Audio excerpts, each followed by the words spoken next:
Abonnez-vous dans notre chaîne, Ramasse Info. Avec Paul, Omas Temayi. Pas bien fait na moni na miso etindi na ema ingénieur du poléoma mosinge ya mama Charlene Lani Kembo esto atanga bakela si ba master apesa na mona mingi na popokoli. Okay guys, you both know the rules. Keep it clean, break straight away when told. Both of you watch your heads in close. Good luck to you both. Touch gloves. Good luck, lads. The winner of this fight can make a strong case to be in a title caliber fight next. The loser may not get another shot at getting this. Round one underway. Two massive heavyweights here in BAKOLE and Ajagba. And you're right, Chris, this feels like one of those the winner move get type fights. So two red flags. One is, how did he bounce back from that second round knockout? I know there was only one punch, they're quick turnaround. The other is the weight, 299 pounds than what he was against Jared Anderson, which was the best performances of his career. So that last fight, once he gets hit by that Ajagba, he sets it up behind a patient jab. That's how we're going to find out where BAKOLE's at in his career. You know, Sergio, both these guys, Ajagba will throw it with both hands. BAKOLE likes that. They love throwing that punch. Don't uppercut with an uppercut. On the outside, it's all Ajagba, and that's where he should be. You know, you can see that the mass is with BAKOLE, so just that soft belly would open up a top. You have to be very patient, of course, very with a guy like BAKOLE. Yeah, and of course, that's the formula feed Martin BAKOLE years ago, and BAKOLE's orchestrating that rematch if BAKOLE can get the victory. Rematch, take the blemish off his resume. I'm not so sure if he wants that. He may have eyes for bigger and... But I go back to that fight against Jared Anderson. It started a little bit like this, with Jared Anderson pawing at the body of Martin BAKOLE. Then the last, Martin BAKOLE lands a big punch and puts Anderson on the... Still for a little bit too long. And that's what Ajagba is not doing. Stayed a little bit against the ropes right there, but he has he's keeping his range in between. BAKOLE, you're gonna be all right. To unleash one of those shots, maybe one of those cuts. Yeah, guys like that, you can move to your left, move to your right. Just do not stand still in front of this guy. The jab for a 3 right there. He led with a hook just to land that right hand. Nice right hand there from Ajagba as we close round one. No free shots tonight, okay? Good work. Final instructions from Billy Nelson to Martin BAKOLE as round 2 begins. Good start to this fight here for F.A. Ajagba. These rounds are the better for Ajagba. Left hook there, caught by the right glove of Ajagba.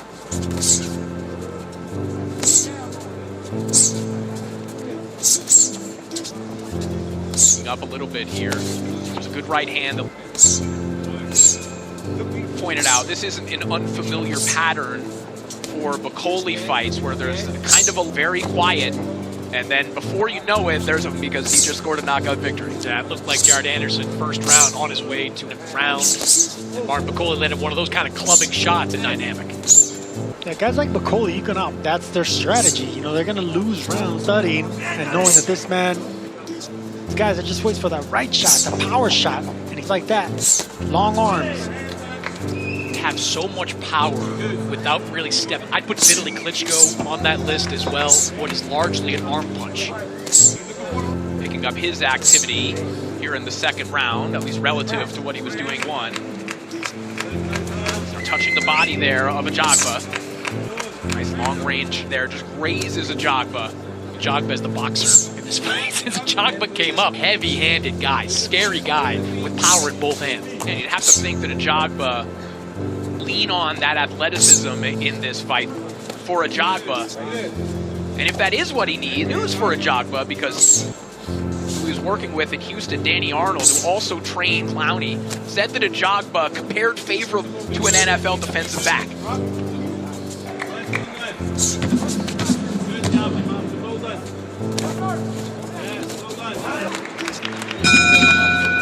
Do it for round 2. Better round for BAKOLE, but perhaps another one in the bank there for Ajagba. Hey, when everybody comes under one platform like DAZN and is brought together, you get real friendly real quick, Corey. Well, these two certainly have to this one, F.A. Ajagba and Martin BAKOLE. Tempo starting to pick up. Picking him apart from the outside. BAKOLE needs to get on the ins. He's breaking that distance with that jab, that long, strong jab. Nice right hand over the top there from Ajagba. Just bring that right hand over the top. See BAKOLE just throw that right hand right to the chest of Ajagba. It's too early in the fight. Just aim at the chest or the shoulder of Ajagba. Huge right hand there from Ajagba. That's the same punch he's been landing. It's a 3-2. He comes. BAKOLE, Sergio, leaning to the right. So he's able to get the right hand pretty easily. No, he's forcing him to the right with that left. He's keeping him there just to guide that right hand down the pipe. Right hand seemed to wobble. BAKOLE was trying to fire back with left hooks, but Ajagba is cooking here in round 3. Yep, at the outside, it's all Ajagba. Lingering effects from the knockout loss at the hands of Joseph Parker. It is that same. Not going to get on the inside and not really try to pull his way in. He's going to be at the end punches, and it's only going to be a matter of time until you get cracked again with that right hand. Pull counter right hand from Ajagba, who's corner right now, telling Lazy, in other words, keep up the activity. Something going here. Ajagba is one of the better jabbers in the heavyweight division. He's going to be comfortable keeping this fight on the outside. These are exchanges where BAKOLE can be dangerous, but it is Ajagba who is owning them at the moment. These aren't exchanges, Corey. He's pot-shotted by the sharper puncher in Ajagba. He really nicely, he wants to stay off the ropes and keep the fight in the middle of the ring. Good left hook there from Lee. Final 20 seconds of round 3. BAKOLE given an opportunity here. This is fantastic round for Efe Ajagba. Chopping counter there, but with his back against the ropes. And that will do it for round 3. Stay responsible. It's only a matter of time. BAKOLE can't keep taking right hands like that the entire fight. I'll tell you though, Sergio, that was a good round for Efe Ajagba. But I do think in the final 30 seconds, Martin BAKOLE started to close the gap a little bit. We'll see if that carries over in this round. I think Ajagba gave him that gap. He was comfortable with the ropes, and I think he was picking them, catching and countering. A different strategy here for BAKOLE, who's now framing up and just trying to muscle his to the inside. I think realizing what you were pointing out there, Sergio, that trying to slip to his right, jab his way in, wasn't He needs to move that upper body. He needs to get in and break that distance. He can't stay at that range. All right, let's send it over to Claudia Trejos in between rounds. Claudia, what are you hearing? Thank you, Corey. They were actually echoing what Chris was saying. BAKOLE is actually trying to smother the reach on Ajagba, and that's precisely what he wants to avoid. Stay away from the ropes, use your reach, use your move, not allow him to close the gap. And this is the reason why BAKOLE popping the head back of Ajagba with a left hook a moment ago. And this is exactly what he wants. Yeah, because Ajagba squared up. He's not at an aim that's easier for those left and right hooks to land.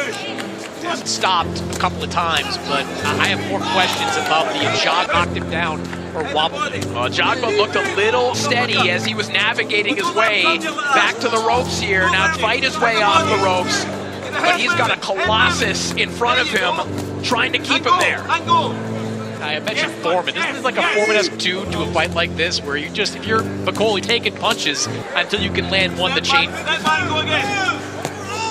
Ajagba trying to counter with right hands against the ropes. There's a signature shot there from BAKOLE. That starts flowing. That's when things... Yeah, that's a beautiful shot for such a big man. And that's when you know it's getting good to him. You don't see the movement from Efe Ajagba that you saw for the first 3 rounds. A lot of laying on the ropes and in the corner. BAKOLE, I love that right hand that just gutted Ajagba, breaking him in half. Ajagba stationary in the corner.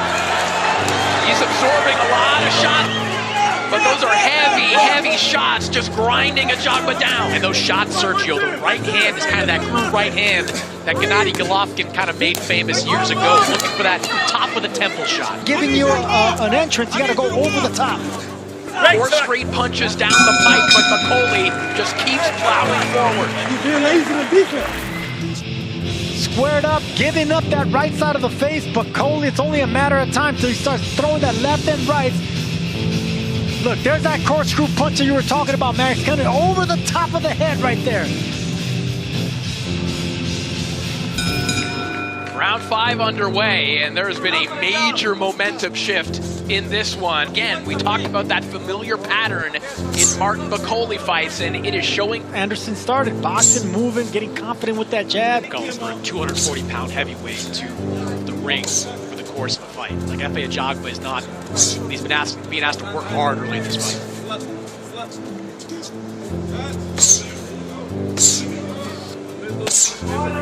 BAKOLE just parking himself there against the ropes. This was the posture that was allowing.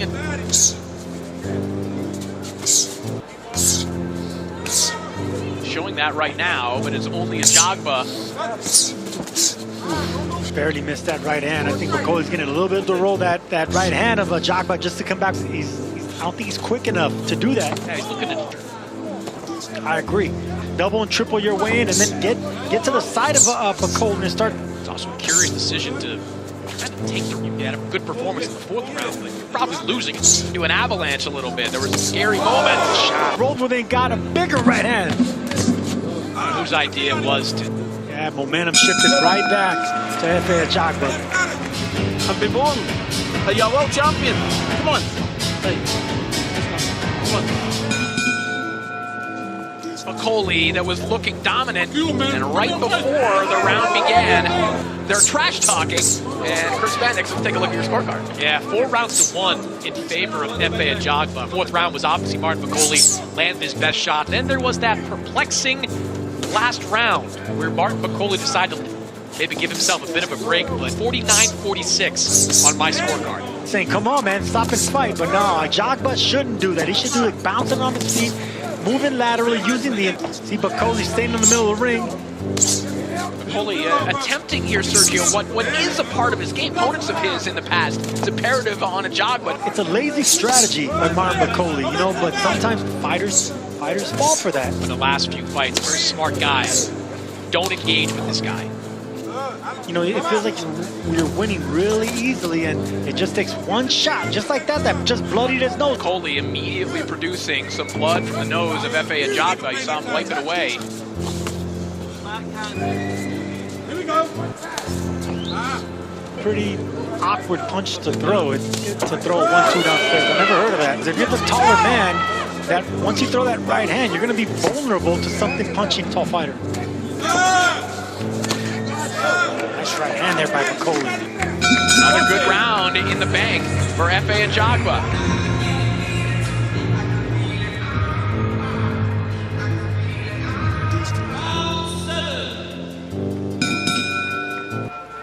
Round 7 underway, and we'll see if he keeps this pressure up. We've seen this has been an easy fight, I think, to score for Ajagba. Martin BAKOLE. This round started off the way it should. Martin BAKOLE effective for him in the 4th round, but Martin BAKOLE.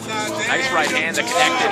And it's kind of like an anchor punch with that right hand, but you need to have athleticism to do that. And of course, I think now there's an opening for a left hook for Ajagba. Time that he feints at BAKOLE or pretends, you can see BAKOLE pawing at it and come around with the left hook. I think that's an opening right now. The way that Martin BAKOLE coming in, and that to me was as big a red flag as the quick turnaround. In good camp, full camp, and you still come into that weight. In the past, I think Carlos Takam, he was right around. When he fought Jared Anderson, he was 284. That was a guy in Riyadh for weeks, training at the Mike Tyson gym.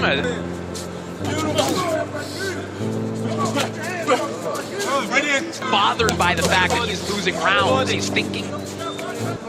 So you tuned her, as we've been watching him, does he have the gas tank?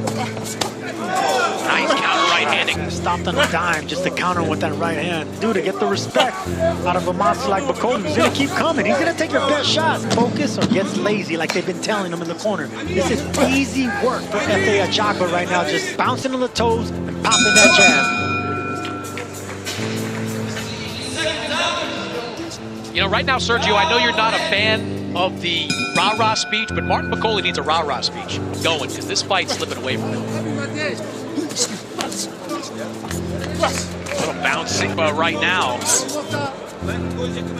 You have to be a cheerleader for a professional fighter. BAKOLE only won 1 round, pretty much. Anything that Ajagba gives you, but he is not doing that. And just getting out jabs.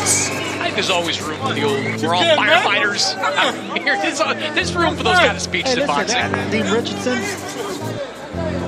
You want a fighter that I mean, BAKOLE is begging Ajagba to fight him. sticking to his game plan. This is his strategy. Big shot hand over the top there from Ajagba. He reminds me of a spider web. Stand there and wait for the slice to come to him, but a little over 2 rounds to go. all the body is what you got to do. Is moving to your right. You throw that right hook to get him to stop from going to the right. Here we go, BAKOLE lands a front hook. It doesn't take much. BAKOLE coming alive here. There were serious questions about whether he had this in him. The blood smearing across the face of Banks and picking off the ropes. BAKOLE punching with mean, and every time he misses a shot, it just goes straight through the line of fire. Good body work there. That's what I want to see BAKOLE do with both hands. An excellent body puncher. Start digging away the body, taking away the leg. Big right hand there from BAKOLE. Scary moments for Ajagba and what was otherwise real test of what F.A. Ajagba's got in him. Because I think Martin BAKOLE is going to finish strong here. Round 9 is now underway. Do something, because once that 10th round rings, the adrenaline kicks in, knowing that it's just 3 more minutes for a fight. And Ajagba's just going to move with that adrenaline. He's going to come back for F.A. Ajagba in that 10th round once he sees the light at the end of the tunnel. Ajagba standing and trading here with less mobile. These are big opportunities for BAKOLE. You would have to think, based on how this fight has gone, needs a knockout. But it's Ajagba putting them together right now. It's in those moments that would be a good opportunity to let those go.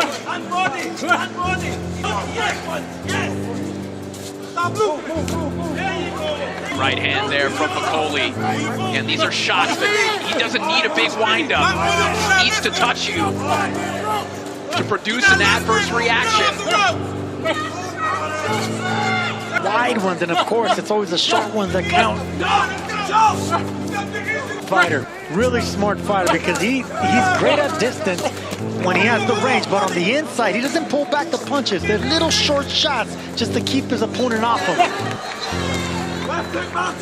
Back. Not only do big men hate being walked backwards, but BAKOLE doesn't have the legs anymore. Grinding out the clock a little bit here. Not looking at he was earlier, and how could he? He's been doing a lot of moving. Taking shots like that every once in a while from BAKOLE. Another thing that clinching and walk back does is the referee can't break you. You're moving back until you hit the ropes. That's how you kill the clock. Silent roller, F.A. Ajagba looking to be a clock killer. Right hand again over the top there from BAKOLE. And we will head into the final round of this heavyweight contest. Believe in yourself. Yes, come on, man. Nice one, man. Bang the man. Fucking bang the man. 2 hands, okay?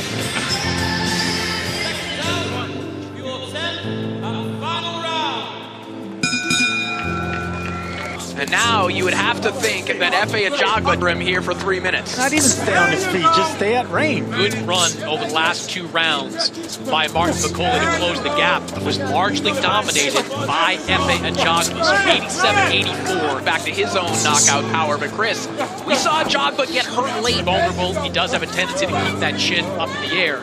Like, why would that make any sense? Rip shot, quick counter there from Ajagba, but look at BAKOLE, back with a 2-punch combination. Ajagba navigating the perimeter of the ring. I think Ajagba would have used a lot of energy, and BAKOLE would have been enough to get the knockout that he needs in this fight. It's not going to be enough, guys, because right now Ajagba knows he's an adrenaline running through his veins. He just knows that he needs to, but Ajagba's already at the finish line. It's almost like he's telling himself this story already. Hey, it's only a beast if you come to him and stay in the same place. When you stick and move. When he let his guard down and slipped. An excellent fight and the right fight based on his opponent. A very composed boxing performance. We go to the judges' scorecards. Judge Kieran McCann scores it 96-94 in favor of F.A. Ajagba. And both judges, Pablo Gonzalez and Bob Williams, are in agreement They both scored the same, 95-95. This bout is a majority draw.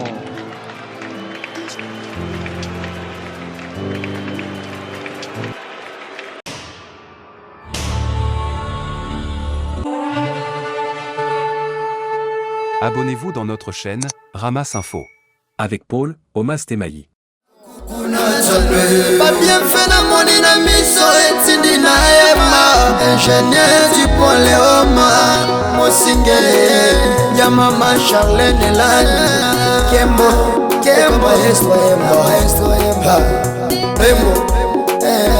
atanga bakela si ba master apesaka na mona mingi na popopoli.